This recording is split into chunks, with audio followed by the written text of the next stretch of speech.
একটি মেয়ে সাজে, হাসে, অপেক্ষা করে পালকি আসে, শাঁখ বাজে, ফুল ছিটিয়ে দেয় সবাই। কিন্তু ঠিক যখন বিয়ের সময় হয়, আগুন ধরে যায় মণ্ডপে। সবার চোখের সামনে মেয়ে হারিয়ে যায় আগুনের ভেতরে।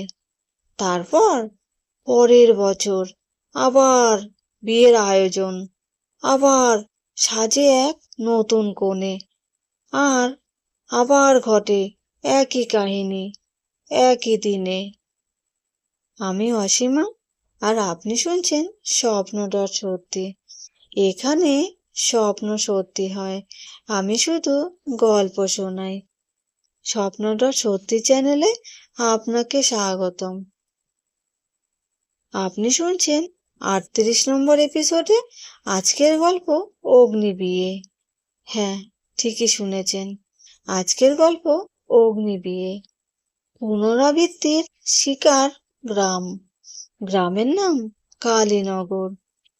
প্রতি বছর অগ্রহায়ণের শেষ বৃহস্পতিবার গ্রামের মন্দির চত্বরে আয়োজন হয় এক বিয়ের। একটা মেয়ের বিয়ে, নতুন মেয়ে, নতুন পাত্র, নতুন পরিবার।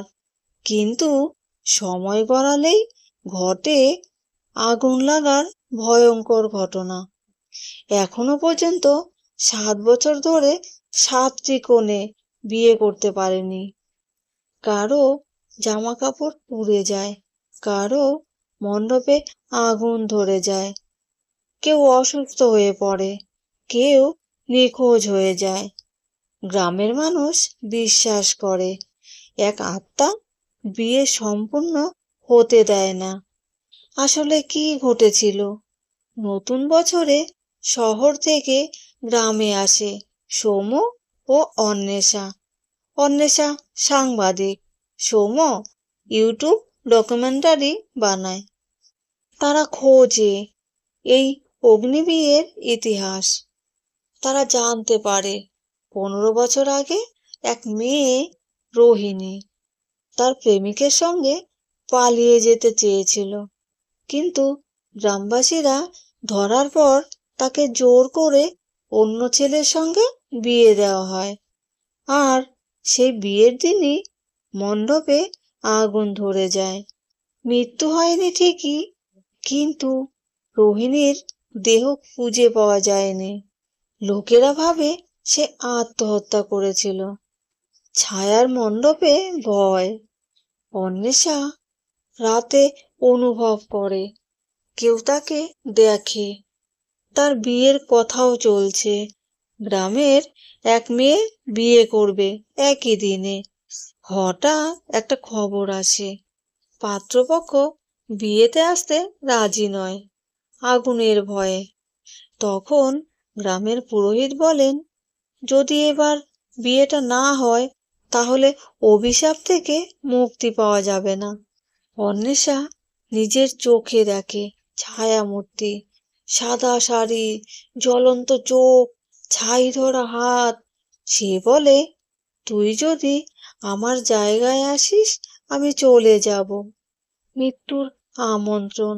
সবাই অন্বেষাকে কনে বানানোর সিদ্ধান্ত নেয়। সবাই অন্বেষাকে কনে বানানোর সিদ্ধান্ত নেয়। সে রাজি হয়, শুধু সত্য খুঁজে বের করার জন্য। তার বিয়ে হয়, শাঁখ বাজে, ফুল ছিটিয়ে দেয় গ্রামবাসী। কিন্তু ঠিক সেই সময় আবার আগুন লাগে মণ্ডপে। লোকজন দৌড়ায়, সবাই ভয়ে পালায়, কিন্তু অন্বেষা রয়ে যায় একা। তখনই ছায়ামূর্তি সামনে আসে। তুই তো বলেছিলি আমি যা চাই তাই দিবি।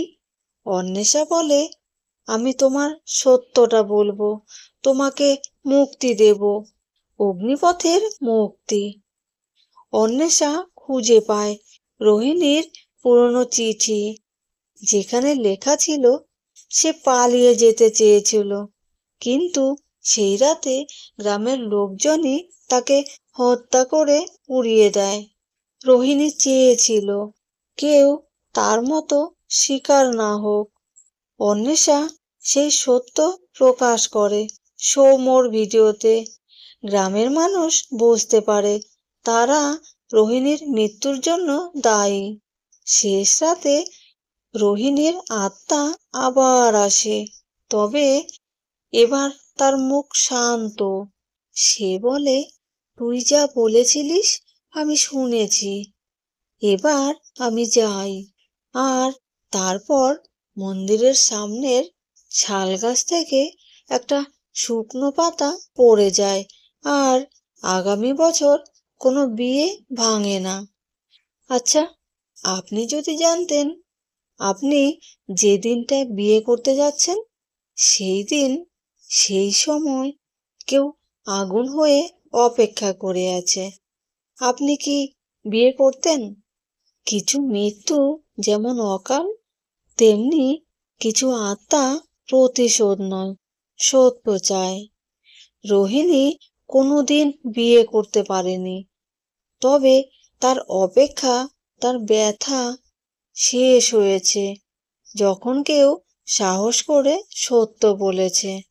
আমি অসীমা ফিরে আসব নতুন একটি গল্প নিয়ে। ততক্ষণ চোখ বন্ধ রাখুন, কারণ এখানে স্বপ্ন সত্যি হয়। আমি শুধু গল্প শোনাই। আর একটা কথা, আপনি ও আপনার পরিবারের সবাই ভালো থাকবেন, সুস্থ থাকবেন। শুভরাত্রি।